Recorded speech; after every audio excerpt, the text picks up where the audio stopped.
gonna be my first video talk with sunglasses on. It's just too bright.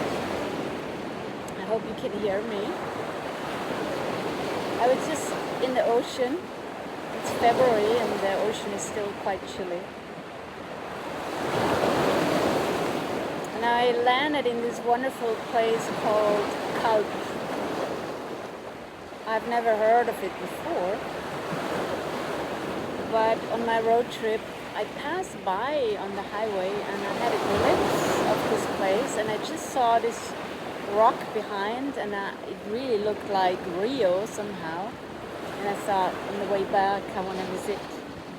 So here I am.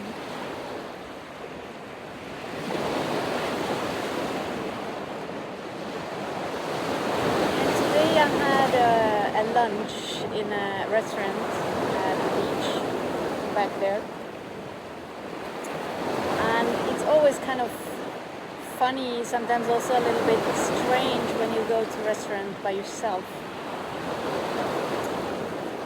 And this time I had a nice kind of field experiment, because in front of me there were two mothers having dinner, one with her son, and on the next table one with her daughter. They were even sitting kind of, and this with distance. And I could just kind of sense the energy a little bit. There was not much talking, almost no talking going on, and a kind of a tense energy.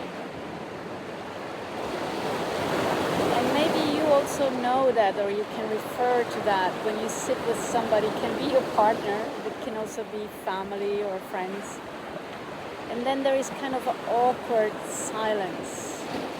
It can also be a nice silence, but when it's awkward, it's mostly like, okay, what should we talk about next, or what should we really talk about, or maybe we don't really want to talk about anything important.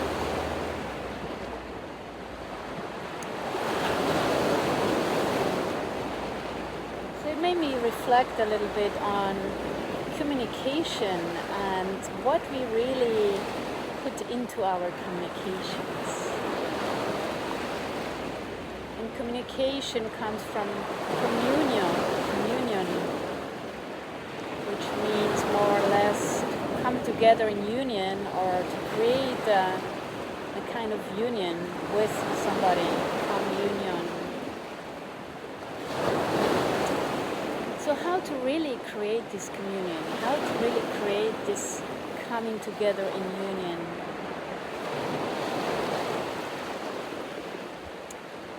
Because often we just use words to kind of entertain, to not be bored or not have face this silence, awkward silence.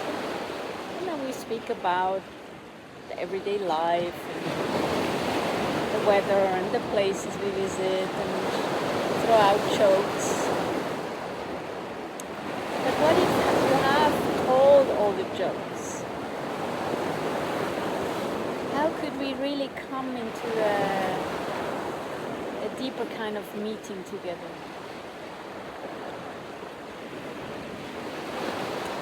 And I find this so rich and so valuable if that happens, if you can really kind of even allow the silence and then just drop a little deeper into the feeling rounds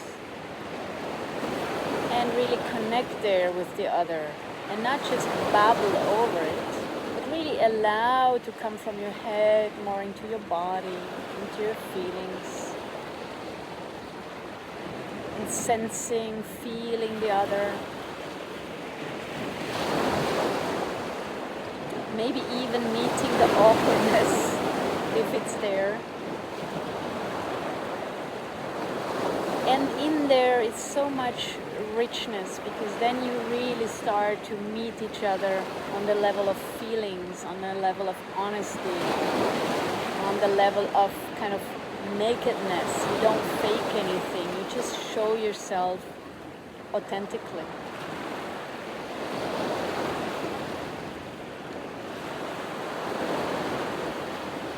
And if that happens, that is really true communion, true communication, true connection in communication.